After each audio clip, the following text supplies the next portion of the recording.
dar inicio.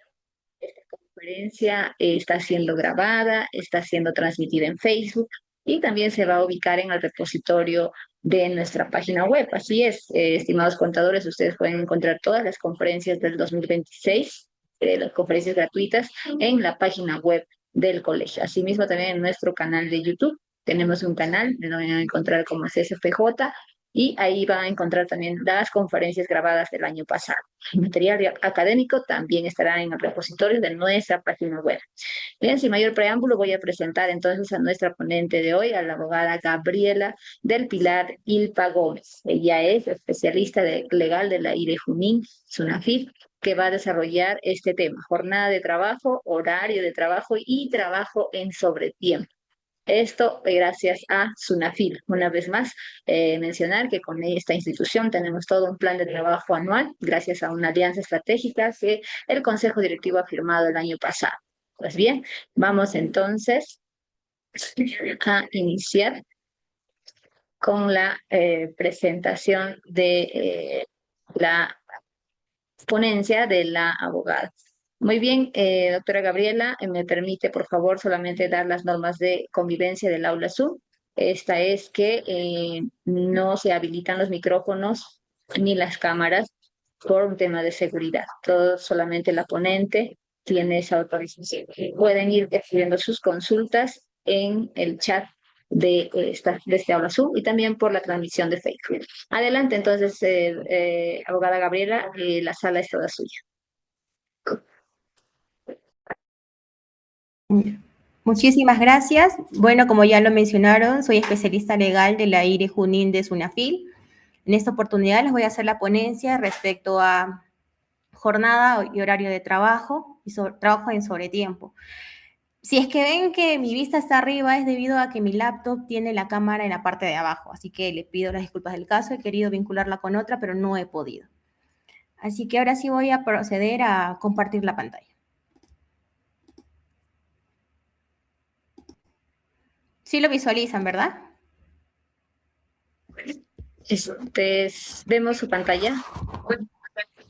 Ahora sí. Ya. Ok. Entonces, empezamos. Jornada de trabajo, horario de trabajo y trabajo en sobretiempo. Antes de empezar, es preciso mencionar que lo primero que siempre tenemos que tener en consideración es la norma, es la base legal. En esta oportunidad tenemos como base madre la Constitución Política del Perú de 1993, que es en la cual nos señala la jornada máxima permitida dentro de nuestro país. También tenemos el Decreto Supremo 7-2002, que es el TUO del Decreto Legislativo 854, que es la Ley de Jornada de Trabajo, Horario y Trabajo en Sobretiempo. A su vez, también el Decreto Supremo 8-2022-TR, que es el reglamento de dicha ley. Y por último tenemos al Decreto Supremo 4-2006-TR, que nos habla sobre el registro de control y asistencia y de salida en el régimen de la actividad privada. El primer concepto que vamos a tratar es respecto a la jornada de trabajo. Esto es un tema muy sensible debido a que esto está dentro de una relación laboral. ¿Y por qué decimos que es sensible? Porque dentro de una relación laboral existe lo que viene a ser los intereses propios. ¿Qué quiere decir esto? Que el empleador como tal, su interés es que el trabajador siga laborando para él, mientras que el trabajador es terminar su jornada lo más antes posible para poder hacer otro tipo de actividades. A raíz de estos conflictos es que la normativa nos pone ciertos límites.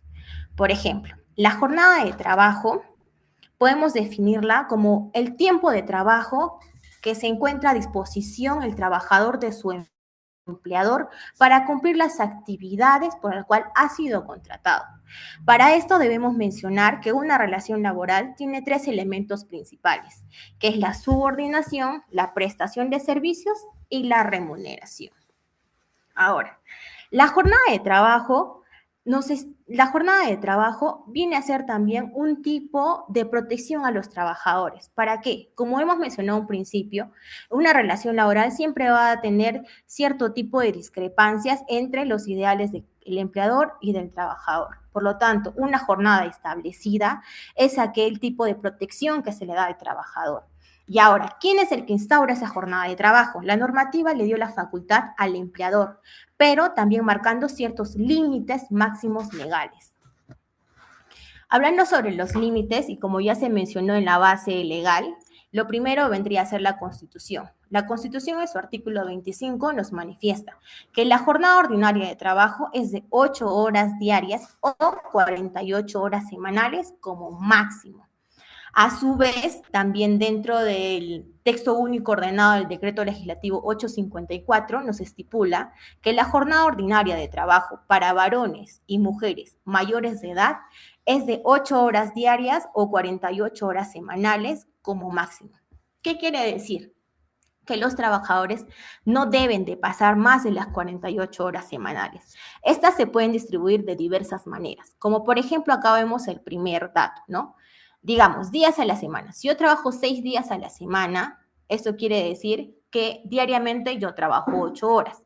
Si multiplicamos los días trabajados por las horas laboradas, nos sale un total de 48 horas semanales, que sí está dentro de nuestra normativa, así que sí es algo legal.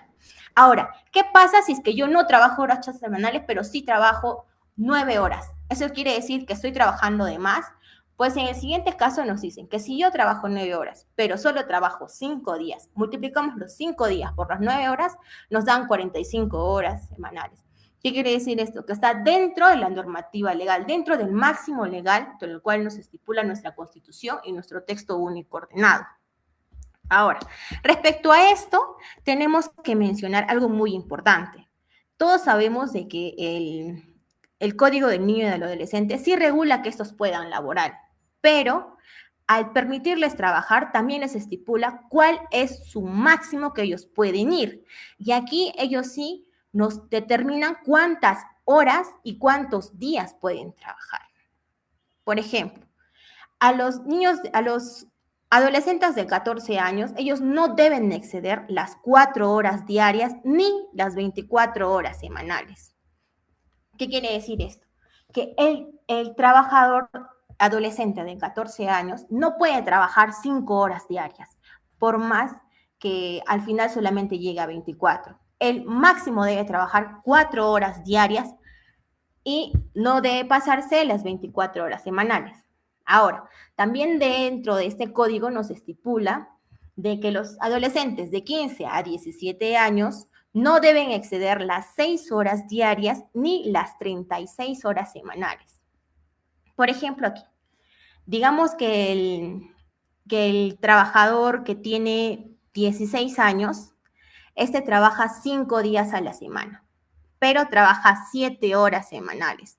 Según la normativa, esto ya no podría ser.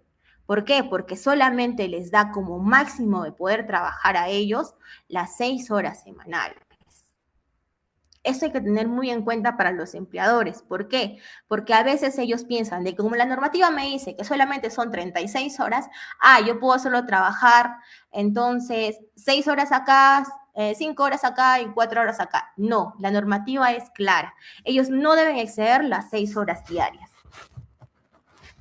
Ahora, también existen cierto tipo de exceptuaciones a la jornada máxima, que estos son para 3 tipos de trabajadores: a los trabajadores de dirección, a los trabajadores no sujetos a fiscalización inmediata y a los trabajadores que prestan servicios intermitentes de espera o vigilancia y custodia. Y ustedes dirán, ya, pero ¿quiénes son los trabajadores de dirección, no? Los trabajadores de dirección son aquellos que tienen un poder representativo y también tienen voto dentro de la empresa, como por ejemplo los gerentes.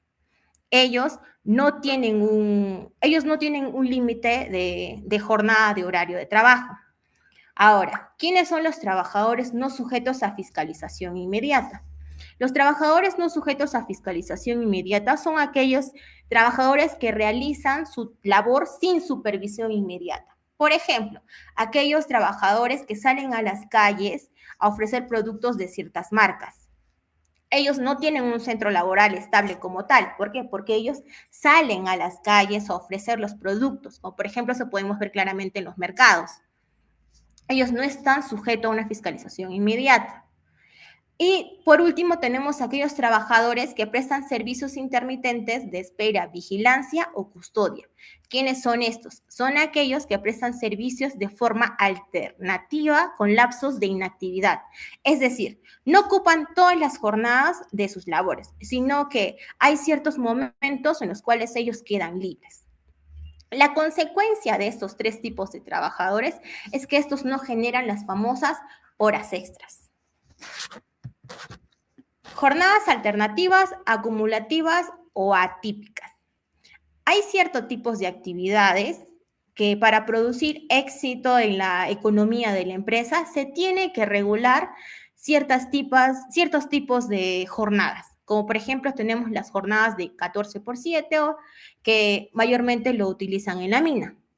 El artículo 4 del TUO, el decreto legislativo 854, faculta a las empresas a instituir regímenes alternativos, acumulativos o atípicos de jornadas de trabajo y descanso, siempre que la actividad que desarrollen así lo justifique. Ahora, ¿cómo es que ellos van a poder hacer este tipo de alternativas, ¿no? de ese tipo de horarios? Al dividir el número de horas laboradas entre el número de días del ciclo periodo completo, incluyendo los días de descanso, no se debe exceder los límites máximos legales de 8 horas diarias ni 48 horas semanales. ¿Qué quiere decir esto? Si yo trabajo 14 horas, 14 días, y por esos días me dan unas determinadas horas, estas horas al final no tienen que sumar, no tienen que exceder las 48 horas semanales que me establece la normativa como límite máximo. Ahora, aquí tenemos dos ejemplos. El primero que es la jornada 14x7 de 10 horas diarias. Lo podemos visualizar, ¿verdad? Días 14, horas 10.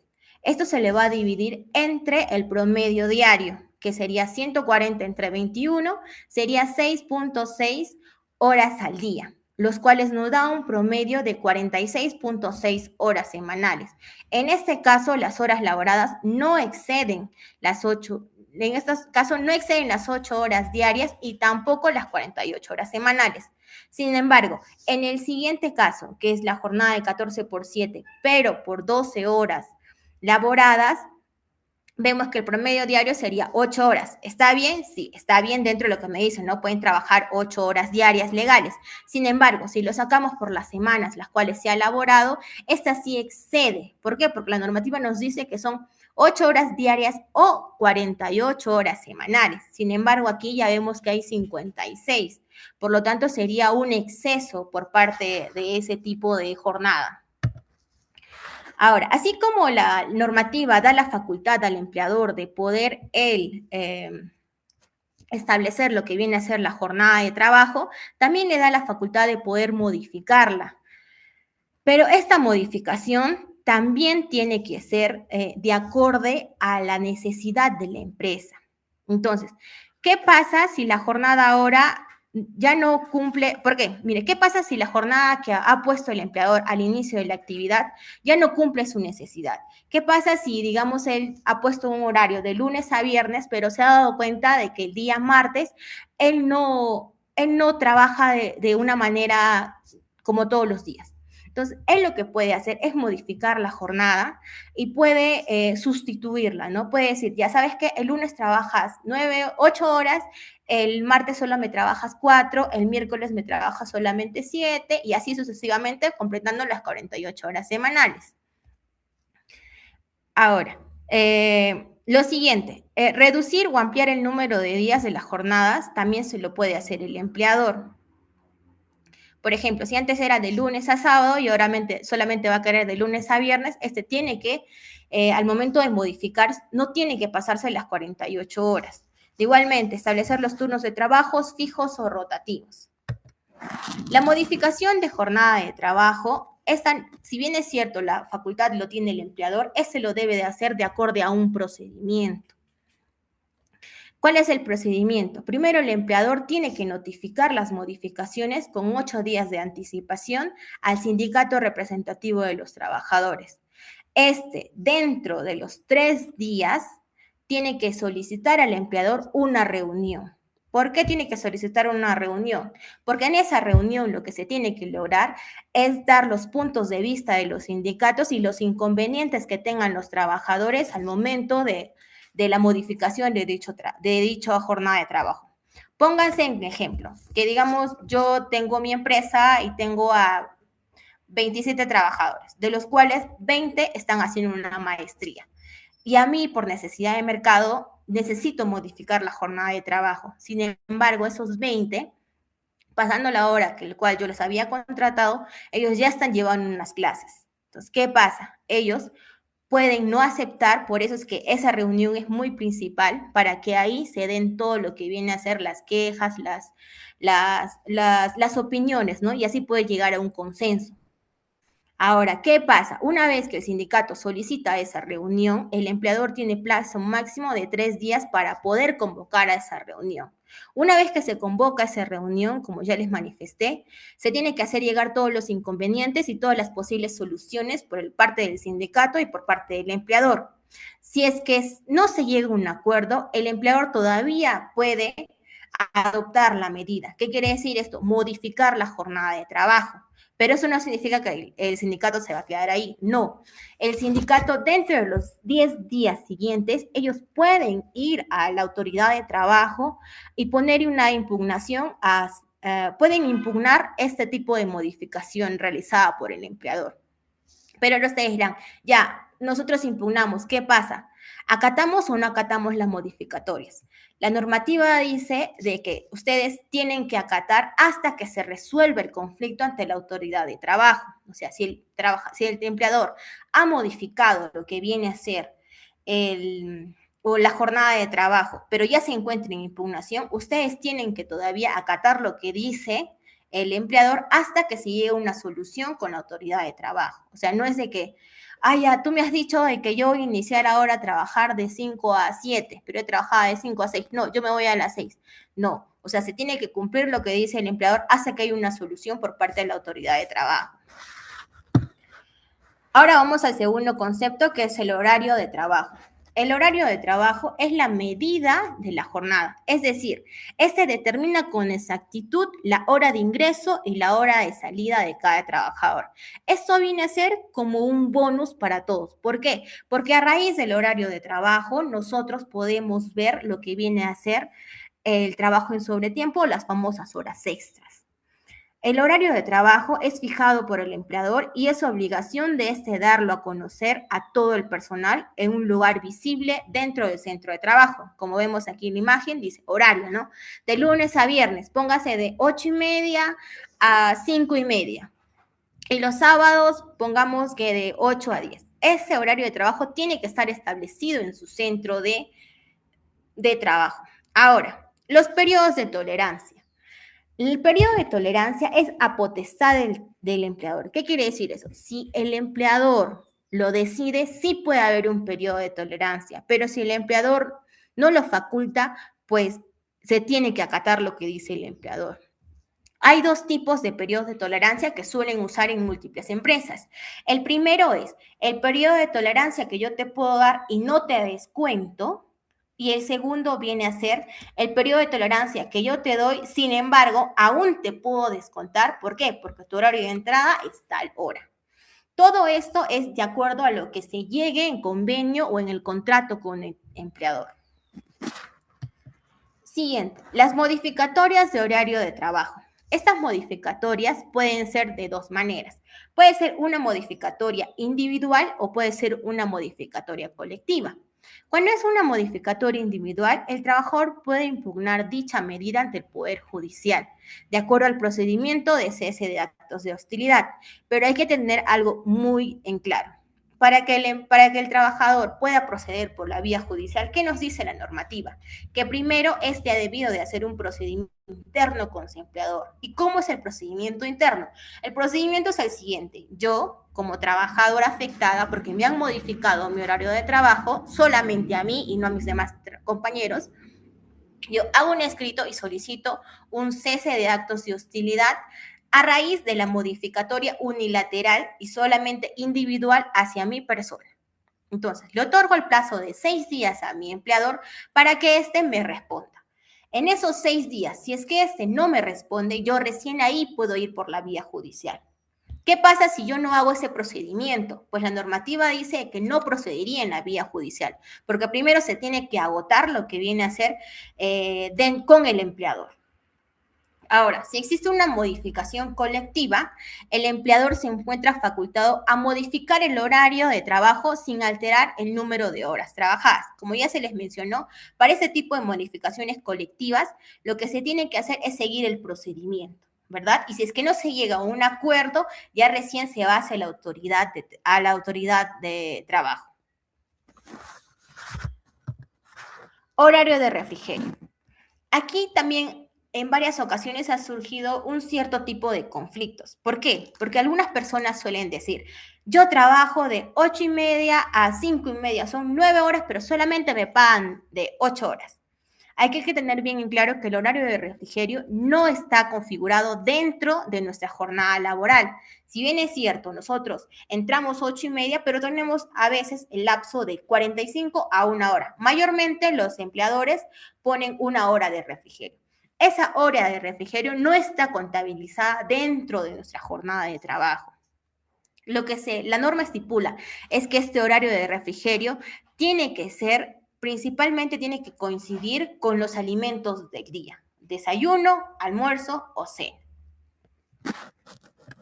El horario nocturno. El horario nocturno se sugiere que sean rotativos. Ojo, se sugiere. El empleador está dentro de su facultad de no dar rotación a los trabajadores en horario nocturno y simplemente mantenerlos como están. Ahora, la remuneración mínima nocturna tiene que ser siempre de la remuneración mínima vital más una sobretasa del 35%. Actualmente, esta no puede ser inferior a 1.525.50. Y ustedes dirán, ¿qué pasa si a mí como trabajador nocturno me pagan 1.625? ¿Tengo que pedir mi sobretasa? No. La sobretasa solamente se solicita cuando el trabajador está ganando menos de la remuneración mínima nocturna. O sea, pongamos el caso del trabajador que trabaja en turno noche solamente está ganando 1.200. Ahí sí se solicitaría lo que viene a ser la sobretasa del 35%. Pero si el trabajador gana más de la remuneración mínima nocturna, no se podría aplicar lo que viene a ser la sobretasa del 35%. Ahora, en las microempresas, en los centros de trabajo cuya jornada laboral se desarrolle habitualmente en horario nocturno, no se va a aplicar ese sobretasa del 35%.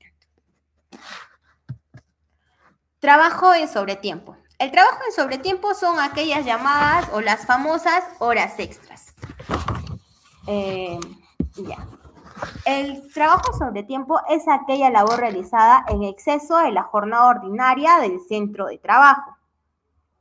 Aquí hay que tener en cuenta que el trabajo de sobretiempo es la jornada ordinaria del centro de trabajo y no la jornada ordinaria máxima. ¿Qué quiere decir esto? Si digamos la jornada ordinaria de mi trabajo son 40 horas semanales y digamos yo he trabajado esta semana 46 horas semanales, a mí me estarían debiendo por trabajo en sobretiempo esas 6 horas semanales. No por el hecho de que la normativa diga que máximo 48 horas semanales, el empleador me va a decir, no, pues son 48, has trabajado 46, incluso te faltan. No. ¿Por qué? Porque el trabajo en sobretiempo se da a base de la jornada ordinaria del centro de trabajo, no de la máximo permitido.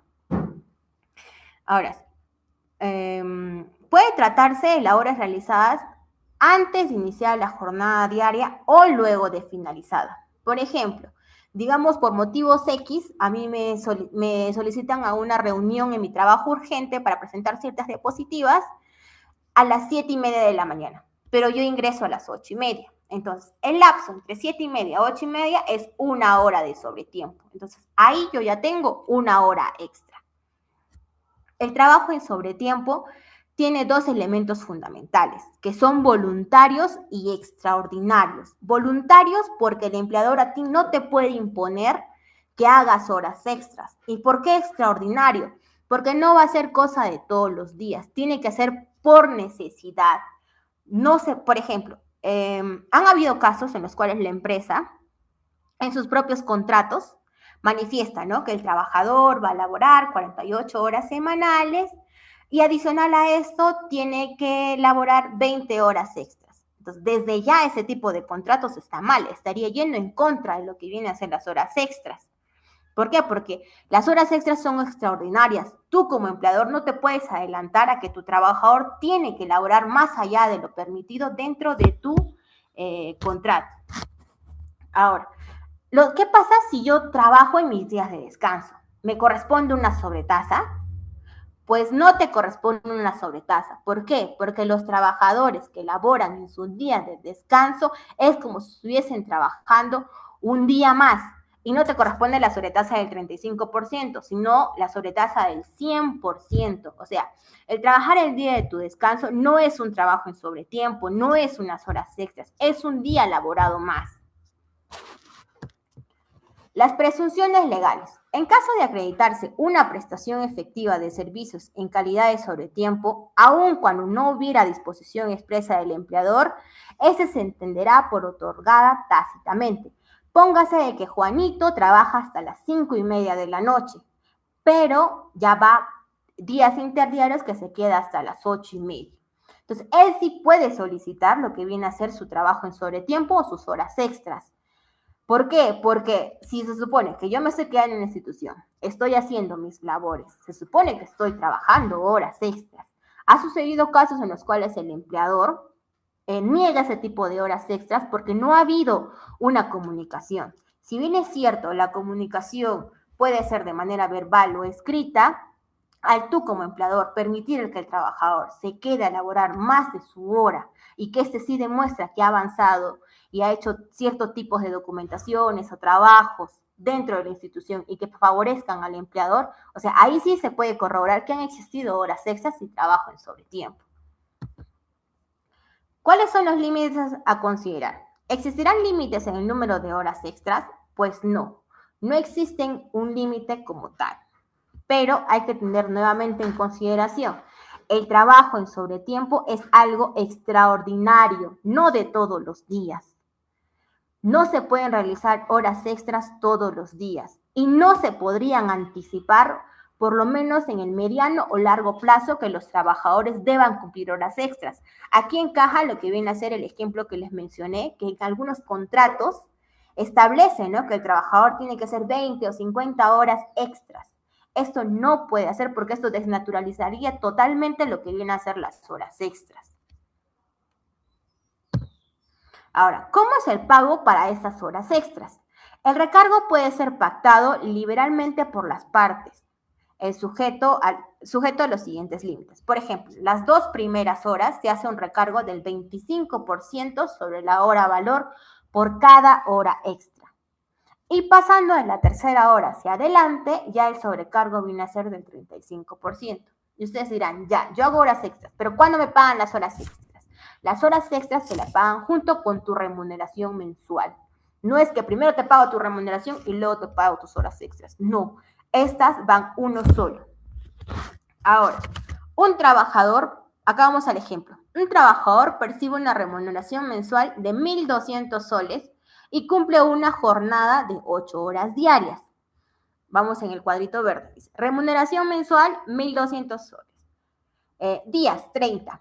Aquí hay que tener un poquito de cuidado al poner días, porque algunos piensan que por ser, por ejemplo, ahora en el mes de febrero los días se tienen que basar en 28. No, la normativa dice, por más que los meses tengan más o menos de 30 días, se tienen que basar siempre a los 30 días.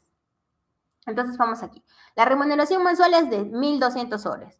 Los días son 30. Entonces, 1.200 entre los 30 días sería un total de valor por día 40 soles.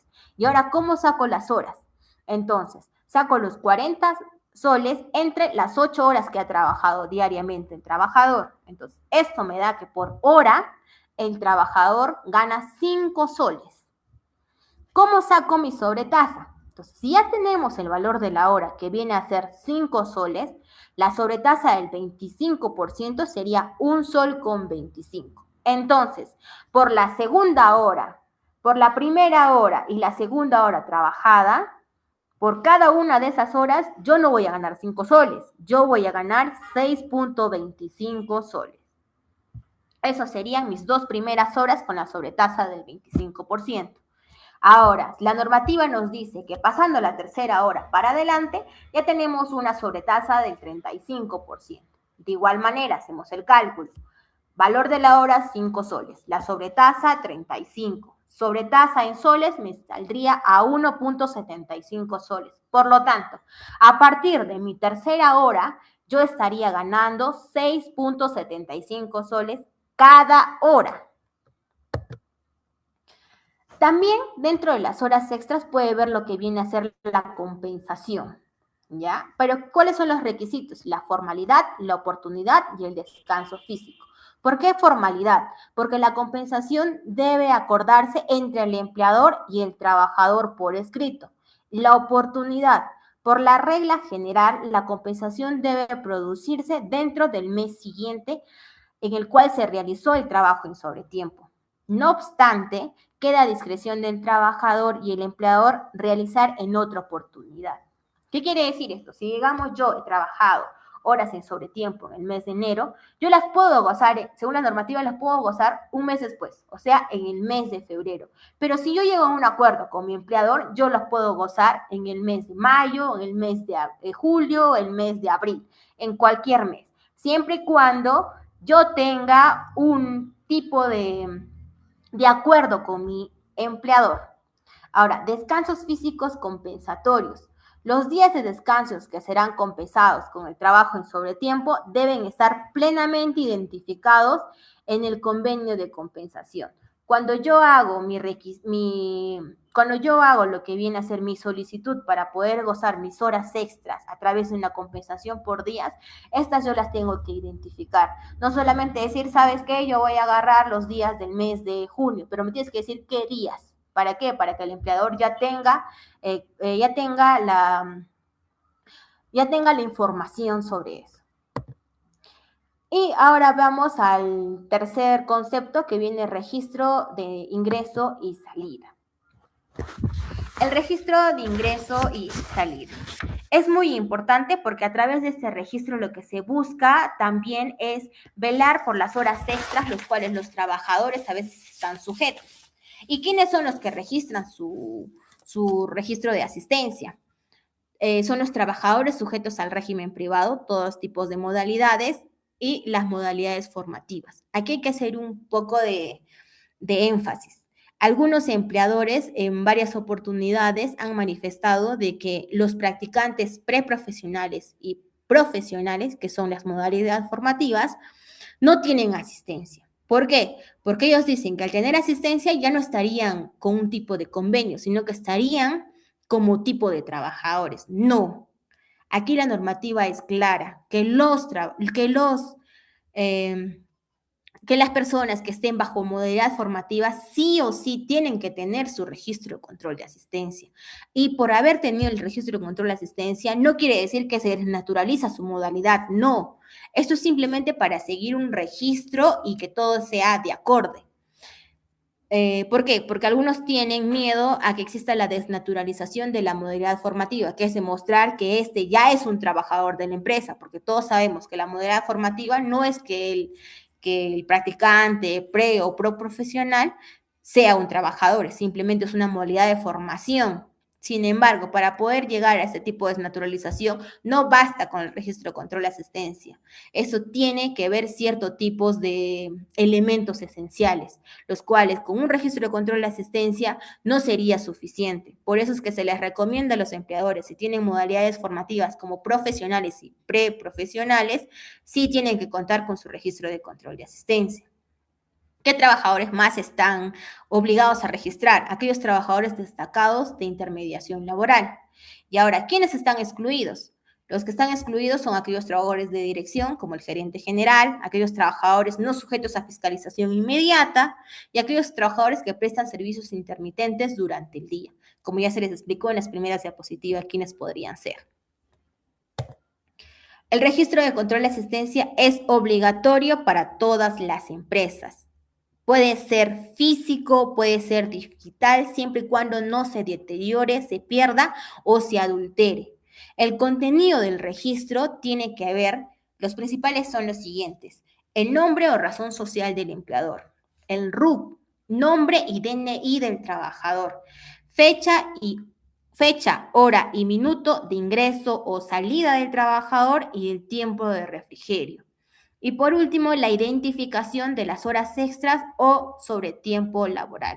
Aquí, en el punto número 4, tenemos que estar todos los empleadores más aún conscientes de que por basta de que les falta lo que viene a ser el tiempo de refrigerio, ustedes ya estarían cometiendo una infracción.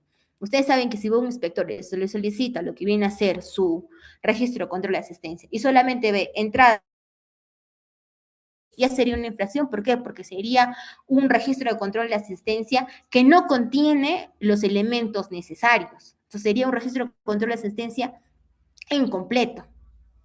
Y eso es una infracción insubsanable. O sea, no es que yo ya, está bien, se me pasó, lo voy a hacer. No, eso es una infracción insubsanable. ¿Por qué? Porque yo no voy a saber en qué momento se ha ido mi trabajador a almorzar. Yo no sé si se ha ido a la 1:15, o se ha ido a la 1:06 o a la 1:00. Por eso es una infracción insubsanable y hay que tener mucho cuidado. Sí o sí tiene que ir la fecha, hora y minuto, entrada, salida y salida de tu refrigerio. De ahí tenemos al impedimento para registrar, impedimento para realizar el registro, solo cuando el trabajador llegue fuera del horario de ingreso o de la tolerancia, o de ser el caso, siempre que no realice labores o esté a disposición del empleador posteriormente. Y por último, ¿cuánto es el tiempo que yo tengo que guardar mi registro de control de asistencia como empleador? Como empleador, ellos tienen la obligación de guardar el registro de control de asistencia 5 años.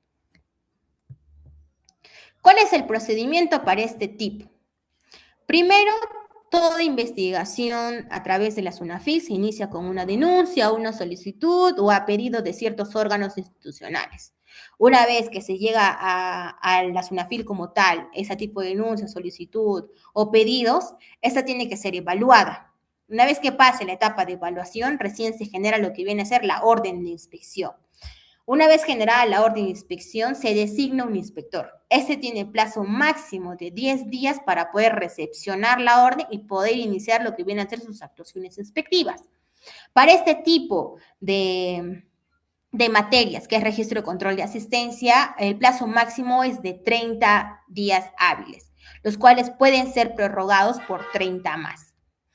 Ahora, ¿cuáles son las actuaciones que puede realizar un inspector? Un inspector puede hacer una comprobación de datos o antecedentes, puede hacer requerimientos de información, puede hacer visitas, puede hacer comparecencias, puede hacer medidas inspectivas.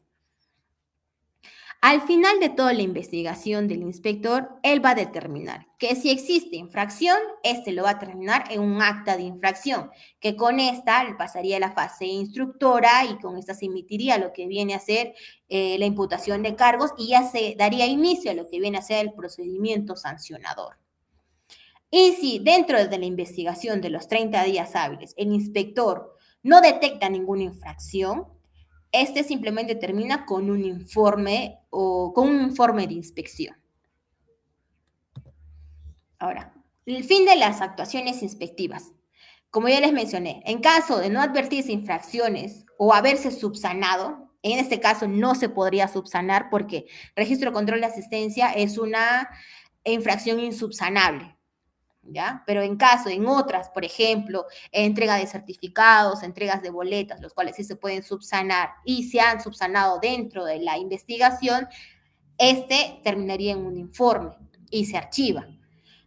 Pero si es que no han subsanado y ha sucedido, digamos, un caso en un registro de control de asistencia, esto terminaría en un acta de infracción. Los aspectos sancionadores. Infracciones en materia de relaciones laborales. Tenemos una infracción leve en el artículo 23 del reglamento de la Ley General de Inspección de Trabajo. ¿Qué nos dice el artículo 23? En el 23.5 nos dice no exponer un lugar visible del centro de trabajo, el horario de trabajo. Ojo, esto es muy importante.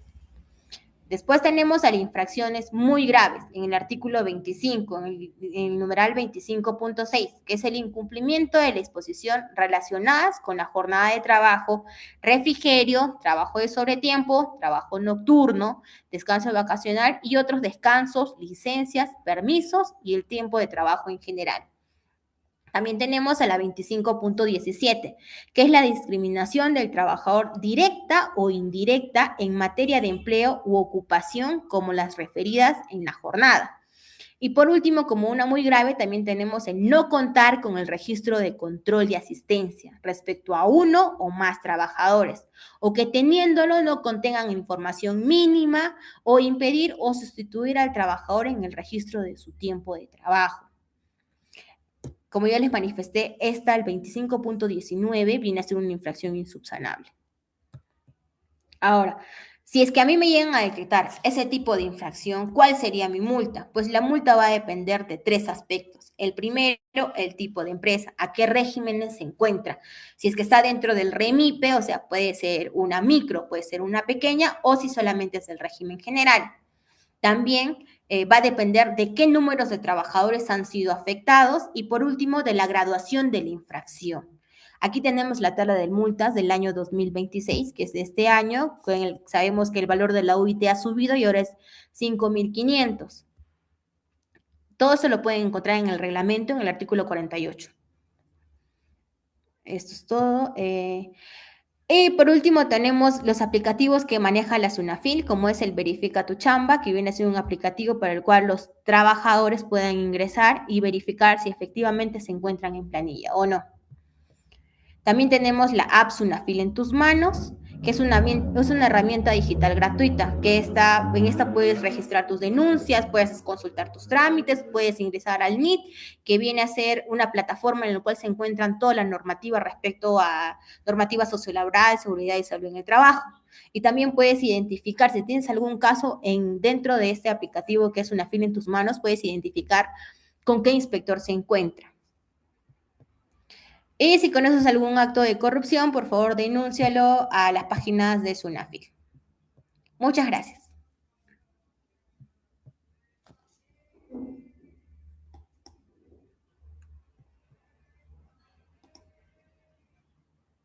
Muchas gracias a usted, abogada, por la excelente exposición. Vamos a dar pase ahora a las preguntas. Tenemos ahí a varios participantes para que puedan realizar sus preguntas. Muchas gracias a todos los participantes. Es momento entonces de las consultas. Entiendo que hay muchos casos casos que quizás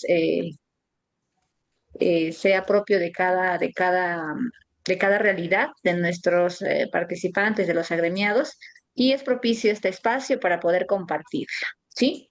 Gracias al contador Jorge, contador Marcial, me parece que están satisfechos con esta exposición. Voy a revisar también si en la transmisión en Facebook hay consultas, si me permite. A ver. En Facebook vemos que de momento, a ver. Tenemos dos comentarios. Vamos a ver los comentarios. Ya, no, todavía no hay una consulta clara. Ya, perdón, abogada, si fuera posible resaltar algún caso en particular que haya tenido SUNAFIL desde sus inspecciones sobre este tema, ¿no? Un caso, digamos, digno de contar, de narrar, quizás un caso frecuente por lo que atraviesan en estos espacios. Como lo mencioné, los casos más frecuentes vienen a ser el registro de control de asistencia. Los empleadores piensan de que solamente al poner lo que viene a ser la entrada y salida ya es un registro de asistencia completo. Muchos obvian lo que viene a ser el refrigerio. Si bien es cierto, no es parte de tu jornada, pero sí es parte esencial para un registro de control de asistencia. ¿Por qué? Porque el empleador tiene que saber cuánto es lo que verdaderamente el trabajador ha laborado y eso también favorece al trabajador. ¿Para qué? Para que de esa manera saber si es que éste contempla horas extras o trabajo en sobretiempo. Entonces, la recomendación siempre es que si ustedes tienen a la fecha un registro de control de asistencia que no está con los 5 ítems que se mencionó en la diapositiva, tienen que modificarlo desde ya. Porque si un inspector va y les encuentra ese tipo de control de asistencia incompleto, ya sería una infracción y es una infracción insubsanable. La SUNAFIL lo que no quiere es sancionar. La SUNAFIL lo que más busca es orientar al empleador a cumplir toda la normativa sociolaboral. Comprendido. Justamente hacían el comentario del refrigerio. ¿Queda claro entonces? No habiendo más consultas, la contadora Carla nos dice por qué medio enviarán las diapositivas. Está en va a estar en nuestro repositorio, contadora Carla. Le invitamos a revisar nuestra página web en los próximos días. Ahí estará colgada la exposición del día de hoy, tanto como la grabación. Bien, abogada Gabriela, permítame por favor cerrar esta conferencia con la emisión de un certificado de agradecimiento otorgado por el Colegio de Contadores Públicos de Junín a la abogada Gabriela del Pilar Ilca Gómez por su participación como ponente en la conferencia Jornada de Trabajo Horario de Trabajo y Trabajo en Sobretiempo desarrollada de manera virtual hoy 12 de febrero del 2026 con una duración total de 3 horas académicas. Firman al pie del certificado nuestra decana, la CPC Maritza Maribel Yacta Subichaki, y la directora secretaria del colegio, la CPC Marisol Berta Chávez Pinque. Entonces, quizás nos gustaría cerrar, abogada, con, a ver, acá veo que contadora Adiel hizo una pregunta. ¿Cuáles son los requisitos mínimos para el control de asistencia físico? Quizá recalcarlo, abogada, por favor. Ya. Los requisitos mínimos son nombre o razón social del empleador, el RUC, nombre y DNI del trabajador, fecha y hora, minutos, fecha, hora y minutos del ingreso, salida y el tiempo de refrigerio. Y también la identificación de las horas extras o sobretiempo laboral. Estos son los 5 requisitos mínimos que se debe contener lo que viene a ser el registro de control de asistencia. Muy bien. La contadora Rita Ide hace el comentario solamente de la hora de refrigerio. Es importante considerar en el horario de trabajo. ¿Más preguntas? Creo que no. No hay más preguntas. Bien, con eso sería todo, abogada Gabriela. Muchas gracias. Ya, a ver, la última consulta, abogada, disculpe usted. Contador Abdiel nos dice, ¿tiene que tener algún sello del representante la hoja de asistencia? Del representante, no. Lo que se busca es que esté la firma o rúbrica del trabajador. ¿Por qué? Porque del representante ya se va a tener en la parte superior, que viene a ser el RUC y la identificación del empleador. Sí o sí tiene que ir en la razón social, nombre o RUC. De esa manera se identifica a la empresa como tal. Pero la rúbrica o firma tiene que ir del trabajador, no necesariamente del empleador. Excelente. Sus últimas recomendaciones para cerrar y bueno, con eso ya estaríamos finalizando esta conferencia, abogada. Muchas gracias. Adelante.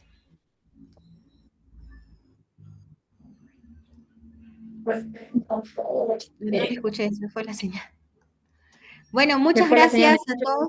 Muchas gracias y de igual manera, cualquier consulta que ustedes tengan, acercarse a la SUNAFIL. Estamos en la Girón Arequipa 1088.